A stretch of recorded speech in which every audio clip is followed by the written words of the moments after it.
नमस्कार।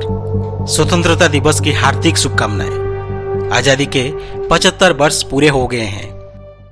आज हम भारत का प्रथम स्वतंत्रता संग्राम 1857 को याद करेंगे। 1857 के विद्रोह को आज 165 साल पूरे हो गए हैं। ब्रिटिश ईस्ट इंडिया कंपनी के खिलाफ हुए इस संघर्ष को इतिहास में असफल माना गया, लेकिन इसके अंदर कई सफलताएं भी है।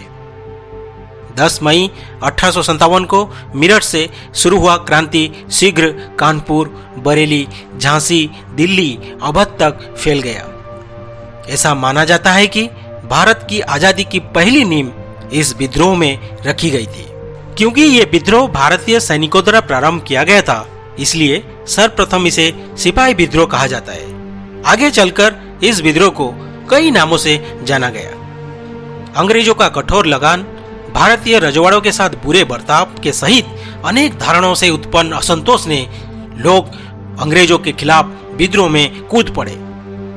1857 के विद्रोह की शुरुआत सैनिक विद्रोह से हुई।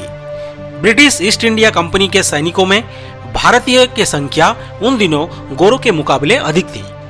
एक अफवाह फैली थी कि नई एनफील्ड राइफल की कारतूसों का बनाने में गाय और सूअर की चर्बी का प्रयोग किया जाता है। मई 1857 में मेरठ में भारतीय सैनिकों ने चर्बी लगे इन कारतूसों का इस्तेमाल करने से मना कर दिया।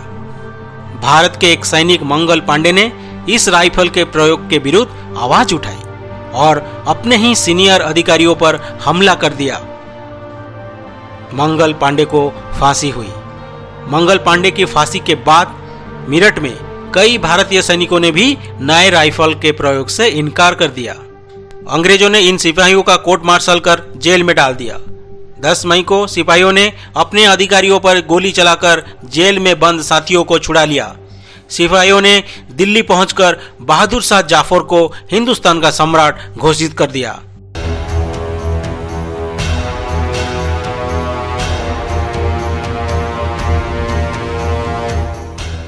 मेरठ से शुरू हुआ ये क्रांति देश की अलग अलग जगहों में बहुत जल्द फैल गई। लखनऊ में बेगम हजरत महल, कानपुर में नाना साहेब, झांसी में लक्ष्मीबाई और तांतिया टोपे, बिहार में कुंवर सिंह प्रथम इस क्रांति में प्रमुख नेता थे। अंग्रेजों ने बहुत जल्द इस विद्रोह पर काबू पा लिया, दिल्ली पर दोबारा कब्जा कर लिया, लेकिन स्वतंत्रता संग्राम को पूरी तरह दबाने में अंग्रेज विफल हुए।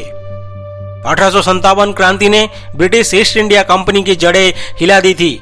इसका परिणाम भारत सरकार अधिनियम 1858 के रूप में सामने आया। इस कानून से भारत पर ईस्ट इंडिया कंपनी का शासन समाप्त हो गया और भारत पर ब्रिटिश राज की शुरुआत हुई। अब भारत पर शासन का पूरा अधिकार महारानी विक्टोरिया के हाथों में आ गया।